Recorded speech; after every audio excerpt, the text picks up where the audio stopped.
ഐക്യരാഷ്ട്രസഭയുടെ 79ാമത് general assembly സമ്മേളനത്തിൽ പാകിസ്ഥാനെതിരെ ആഞ്ഞടിച്ച് Indian വിദേശകാര്യമന്ത്രി എസ് ജയശങ്കർ. അസംബ്ലിയെ അഭിസംബോധന ചെയ്ത് സംസാരിക്കവെയാണ് ജയശങ്കറിന്റെ മുന്നറിയിപ്പ്. പാകിസ്ഥാന്റെ പതിറ്റാണ്ടുകൾ പഴക്കമുള്ള ഭീകരവാദ നയത്തെക്കുറിച്ചാണ് മന്ത്രി സംസാരിച്ചത്.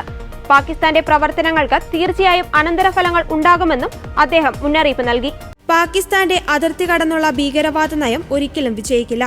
1947 രൂപീകൃതമായതു മുതൽ ഏറ്റവും മോശമായ സാമ്പത്തിക പ്രതിസന്ധി നേരിടുന്ന പാകിസ്ഥാൻ വിനാശകരമായ പ്രത്യാഘാതങ്ങൾ നേരിടേണ്ടി വന്നത് ബോധപൂർവമായ നയം കാരണമാണ് ഈ അവസ്ഥയിൽ എത്തിയതെന്നും അദ്ദേഹം പറഞ്ഞു.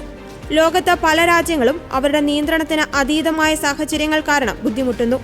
എന്നാൽ ചിലർ വിനാശകരമായ പ്രത്യാഘാതങ്ങൾ ഉണ്ടാക്കുമെന്ന് അറിയാമായിരുന്നിട്ടും തിരഞ്ഞെടുക്കുന്ന നയങ്ങൾ കാരണം ബുദ്ധിമുട്ട് അനുഭവിക്കുന്നു. പാകിസ്ഥാന്റെ ദുഷ്പ്രവർത്തികൾ മറ്റുള്ളവരെയും ബാധിക്കുന്നുവെന്നും ജയശങ്കർ പറഞ്ഞു. പാകിസ്ഥാന്റെ രാഷ്ട്രീയം ജനങ്ങൾക്കിടയിൽ മതഭ്രാന്തി വളർത്തുമ്പോൾ അതിന്റെ GDPയെ തീവ്രവാദത്തിന്റെ രൂപത്തിലുള്ള കയറ്റുമതിയുടെ അടിസ്ഥാനത്തിൽ മാത്രമേ അളക്കാൻ കഴിയുന്നുള്ളൂവെന്നും അദ്ദേഹം പരിഹസിച്ചു. പാകിസ്ഥാന്റെ അതിർത്തി കടന്നുള്ള ഭീകരവാദ നയം ഒരിക്കലും വിജയിക്കില്ല. ഇത്തരം പ്രവർത്തനങ്ങൾക്ക് തീർച്ചയായും അനന്തരഫലങ്ങൾ ഉണ്ടാകും. തീവ്രവാദത്തോടുള്ള പാകിസ്ഥാന്റെ ദീർഘകാല ബന്ധം ഉപേക്ഷിക്കണമെന്നും ജയശങ്കർ പറഞ്ഞു. അതിനിടെ UN പൊതുസഭയിൽ കാശ്മീരിനെ കുറിച്ച് പരാമർശിച്ച പ്രധാനമന്ത്രി ഷഹബാസ് ഷെരീഫിന് ഐക്യരാഷ്ട്രസഭയിലെ ഇന്ത്യൻ നയതന്ത്ര പ്രതിനിധി ബവിക മംഗളാനന്ദയാണ് മറുപടി നൽകിയത്. അതിർത്തി കടന്നുള്ള ഭീകരത അനിവാര്യമായ പ്രത്യാഘാതങ്ങൾ ക്ഷണിച്ചു വരുത്തുമെന്നാണ് ബവിക പറഞ്ഞത്.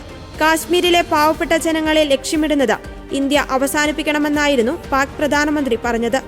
ആർട്ടിക്കിൾ 370 റദ്ദാക്കിയ നടപടി പിൻവലിക്കണമെന്നും പാക് പ്രധാനമന്ത്രി ആവശ്യപ്പെട്ടു.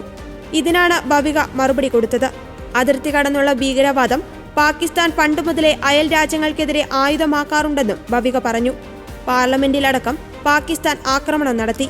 അത്തരമൊരു രാജ്യം അക്രമത്തെക്കുറിച്ച് സംസാരിക്കുന്നത് കാപട്യത്തിന്റെ അങ്ങേയറ്റമാണ്.